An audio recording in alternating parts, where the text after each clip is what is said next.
Quisiera contarle una historia que le pasó a mi papá y a un tío. Y desde muy pequeños, mi abuelo los mandaba en la noche a cortar la leña para llevar a la casa. Una noche de esas se demoraron por estar contando historias paranormales. Entonces, al terminar de recolectar la leña, comenzaron a caminar hacia la finca. Y hubo una parte que se veía muy, pero muy oscura. Y eso que había luna llena, pero la luz no se reflejaba en esa parte. Decidieron seguir aunque algo temerosos. Comenzaron a escuchar sonidos inusuales y mi papá, que es el mayor, comenzó a molestar a mi tío con que se lo iba a llevar el diablo. Mi tío se estaba asustando demasiado y le decía a mi papá que no jodiera, que eso no era para cogerlo en chiste, porque de pronto se les aparecería. Mi papá solo se reía y le dijo que eso no iba a pasar, que esas cosas eran puros chismes de los embusteros. Estaban a punto de terminar de pasar ese oscuro camino y ya alcanzaban a ver la luz de la finca y obviamente de la luna, cuando de repente aparece un sujeto vestido de negro con sombrero y traje. Se hizo en toda la mitad del camino, les pareció raro y luego comenzaron a escuchar unos silbidos y ahí fue cuando a ellos les dio miedo, pero no se podían devolver porque atrás de ellos aparecieron tres perros con ojos negros que los estaban acechando. Ellos comenzaron a caminar acercándose lentamente hacia este sujeto. En eso comenzaron a ver que la forma de este sujeto cambiaba al de una cabra, de la cual le salían llamas a su alrededor. Ellos de una vez se taparon los ojos y comenzaron a orar. Este ser les dijo: aquí estoy, no me estaban llamando, me presento, yo soy Lucifer, del que tanto estuvieron hablando. Mi tío del susto comenzó a tartamudear, pues trataba de hablar pero no podía, simplemente no le salía la voz. El demonio no le prestó atención a mi tío, se concentró en mi papá. Según mi tío, ese demonio le ofreció un trato a mi papá y que si mi papá lo llegaba a aceptar tendría una buena vida y los dejaría libres a los dos. Mi tío cuenta que mi papá sí lo aceptó y todo volvió a la normalidad,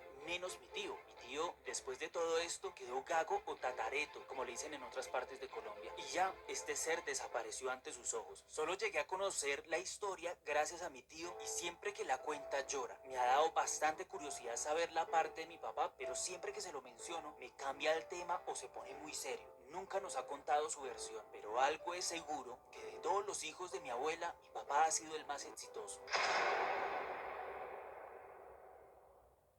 Hola, esta historia era cuando yo tenía 3 años. Yo vivía con mis padres en una finca en Paunita. Eso era en Simijaca, Cundinamarca, cerca a Chiquinquirá, Boyacá. La finca no era de nosotros, la estábamos cuidando. En la sala había un cuadro de una mujer pelirrubia. Ese cuadro me daba mucho miedo porque una vez el cuadro de esa mujer rubia me habló y me dijo que ella era una mujer de Jerusalén y no sé qué otras cosas más. No le puse atención del miedo que tenía. Yo le dije a esta mujer que le iba a decir a mi mamá y me dijo que no, que esperara, pero yo me fui para donde mi mamá. Le conté y obviamente no me creyó. Ya después, a los 5 años, estaba en la finca de mis abuelos. Yo vivía allí con mis padres y mi abuela y una vez mi mamá estaba haciendo el almuerzo para todos y yo le dije a mi mamá: saldré afuera a jugar con mis muñecas. Allí en el patio agarré mis muñecas Barbie y salí de la casa, yo jugando todo bien, hasta que escucho mi nombre y yo dije en voz alta: ¿quién preguntó? Y nadie me respondía. Fui a contarle a mi mamá y ella me dijo que no había sido ella, que ella no me estaba llamando. Entonces me fui y le pregunté a mi papá y él estaba con las vacas. Me dijo que tampoco, que él no me había llamado. Y mi abuela no era porque no estaba y nadie más estaba en esa casa. Eso fue escalofriante porque después de esto comenzaron a aparecer entidades como infantiles de niños queriendo jugar conmigo. Ya a eso de los 7 años, yo tuve un accidente donde casi me descalabro porque habíamos salido a correr con mis primos y de camino me estrellé contra una camioneta 4x4. Me abrí toda la frente. Hoy en día tengo una cicatriz de los puntos que me cogieron. Esa misma noche me senté a ver la tele balanceándome en la silla de arriba hacia abajo, a punto de caerme, y la silla quedó estática, en una posición extraña, como si alguien la hubiera detenido por mí. En ese momento sentí como si algo me hubiera tomado de mi ropa, pero no había sido de mi ropa. Era como si unas manos hubieran entrado en mi cuerpo y estuvieran intentando jalar mi alma. Lo sentía y como estaba vulnerable en esa silla acostada, no podía hacer nada. Solo hasta que mi mamá entró al cuarto y logró tomarme para que esta entidad no se llevara mi alma. La silla comenzó a moverse nuevamente rápido, ya sin estar yo en ella. Ya después yo volví en sí y esto se lo contamos a toda la familia.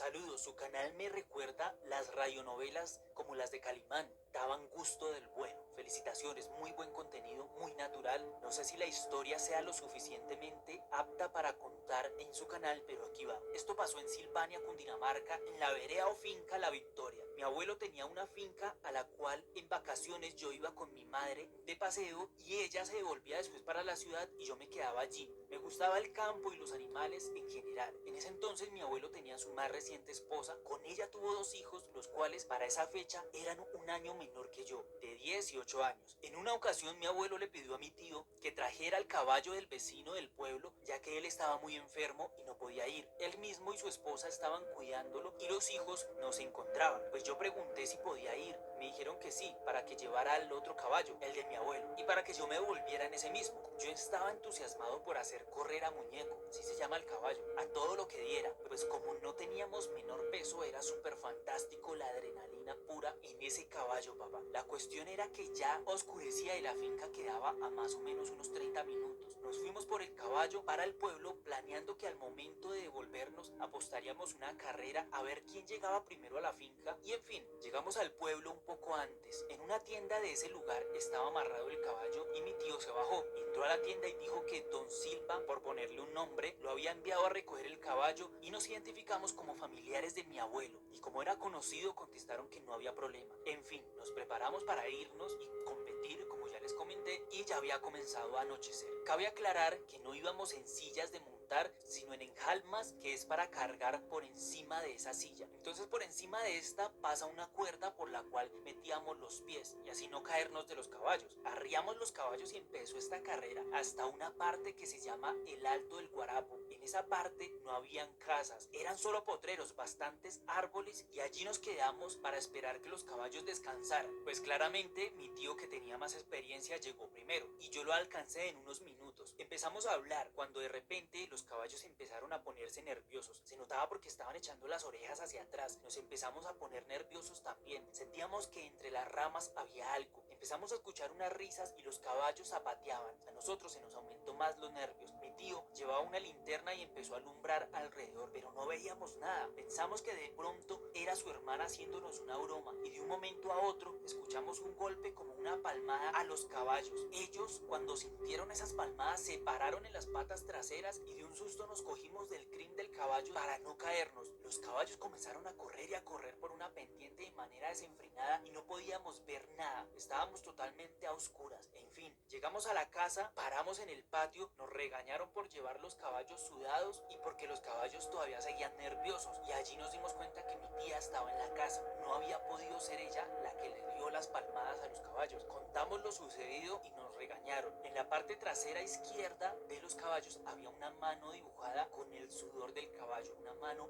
muy grande. Toda mi familia ha trabajado en eventos hace mucho tiempo. O sea, es una empresa que hace eventos, matrimonios, 15 años, todo lo que así a ti se te ocurra de fiestas. Es a nivel pues del país, nunca hemos hecho un evento fuera del país. Si han ofrecido, pues nunca lo hemos hecho. Bueno, antes de que iniciara la pandemia, nosotros teníamos que bajar un evento, o sea, quitar todas las decoraciones de una hacienda que quedaba cerca al portal norte, al portal de la 170. Bueno, quedaba después del portal y antes del peaje que te sacas y Paquedá, creo que es, si me acuerdo bien. Por ahí hay una pequeña entrada, sí, pues tú entras normal y sales a una hacienda, no me acuerdo cómo se llama. Nosotros llegamos a la hacienda y pues en eso llegó pues el resto de decoradores, ¿no? Pues los asistentes de mi tía, mi tío, que son como los jefes, y ya y después llegamos mi papá y yo.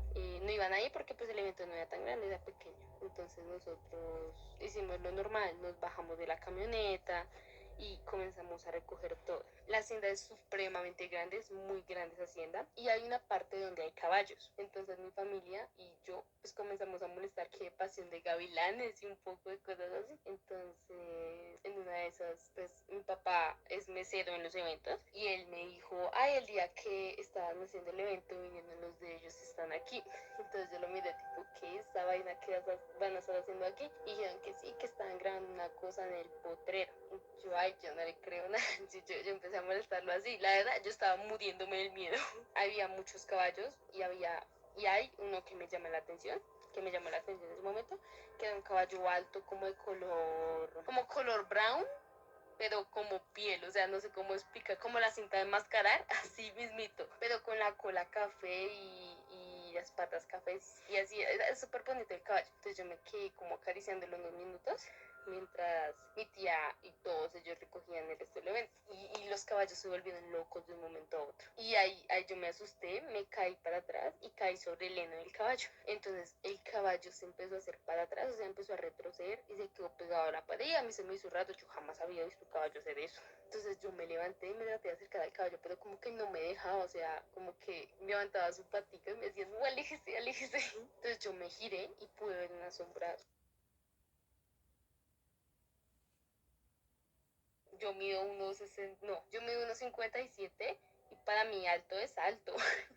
Alto es 2 metros, 3 metros. O sea, te digo acá en mis cálculos, medía como 3 metros. Entonces yo me quedé mirándole, se le notaba como la ropa, pero no el rostro. Tenía un abrigo que le llegaba como a las rodillas y un sombrero. O sea, como que digamos el espíritu, porque la verdad no sé qué era, el espíritu no me hizo nada, o sea, no, yo no sentí que fuera espíritu de maldad, por decirlo así, pero sí fue impresionante verlo porque yo jamás había visto algo así, hablando de una sombra, jamás había visto algo así. Entonces me quedé mirándolo unos minutos hasta que mi papá me sacó como del trance. Entonces mi papá me llamó y ya, o sea, como que la sombra se fue. Entonces yo salí del potrero y los caballos se calmaron. Pues todo siguió normal hasta que nos íbamos a ir. Entonces cuando nos íbamos a ir, nosotros cerramos bien los camiones y fuimos a portería. Entonces en portería había un celador, lo normal. El celador estaba mirando las cámaras y como que me señaló y me dijo, usted era la niña que estaba en los porteros, ¿no? Y yo, sí, ¿por qué? Entonces el man me dijo como que pues que no me metiera por allá la próxima vez que fuéramos a decorar un evento porque ahí el anterior dueño de la hacienda se había suicidado, o sea, se había suicidado cuando la hacienda se hizo, 1800 algo, 1900 algo, no me acuerdo qué fecha me dijo, y yo qué tipo, ay, no nada, ¿qué fue lo que vi? Entonces pues le conté la historia a mi papá y pues no me creyó, pues la verdad nadie me creyó, le contaba desde la historia, la única que me creyó fue mi mejor amiga y ya, espero que te sirva la historia de algo. Un cordial saludo. Quisiera contarle esta historia para saber si es posible que la difunda. He visto varios videos suyos y me parece interesante compartir mis historias. Esto no me sucedió a mí, fue mi mamá la que tuvo que soportar semejantes experiencias. Estábamos junto a mi madre y mi hermano menor en la finca de mi papá. Era fin de año y fuimos a pasar las vacaciones navideñas del año pasado en esta zona rural. Mi mamá estaba embarazada, o sea, seríamos 3 hermanos. Esto es un detalle muy importante para este relato. La noche en la que ella soñó con esto, llovía torrencialmente y el viento producía un sonido tétrico y silbante que se entremezclaba entre el sonido de los grillos y las ranas, creando un ambiente tenso. Mi mamá, en su sueño, escuchaba esto a la par que caminaba por una especie de pasillo completamente oscuro, pero había otro sonido que según ella se iba haciendo más y más fuerte a medida que ella caminaba en su sueño. Eran llantos de niños. También dice que ella intentaba dejar de avanzar, pero había una fuerza que se lo impedía. Se materializaron unas ancianas encorvadas y de un mal aspecto. Estas le dijeron que se iban a llevar al niño, que no estaba bautizado. Tanto mi hermano como yo ya estábamos bautizados. Entonces lo único lógico era que se refería al niño que mi mamá estaba esperando. Dijeron que se lo llevarían el 24 de mayo del año siguiente. Ese mismo día nació mi hermano menor. Afortunadamente fue solo una horrible coincidencia y hasta la fecha nada malo pasó o nada malo ha pasado. Antes de empezar, quiero decirte que me encanta escuchar tu contenido para trabajar y aprecio mucho esta labor que haces de darle voz al pueblo para que pueda contar todo eso que tal vez no se atreven a contarlo en la vida cotidiana al mundo. Mi historia empieza en un pueblo de Caldas. Allí vivíamos mis abuelos en una finca casi a 2 horas de trocha de camino. Ellos vivían en la falda de una montaña y allí también vivían unas tías que por razones personales terminaron viviendo con mis abuelos y cuidándolos. Como buenos paisas, ellos se hablaban mucho con todos sus vecinos, en especial uno de la finca que quedaba al frente de la casa. Es decir, claramente se veía la finca del vecino desde la casa de mis abuelos. Debido a la geografía que antes te mencioné, se alcanzaban a ver los carros cuando atravesaban el pueblo más cercano. Sobre todo en las noches se veían las luces de los carros pasando la montaña. Y como buena finca tiene mil historias que después te iré contando. Pero esta en especial se trata de un tunjo, o bueno, así lo llamaban mis tías. Ella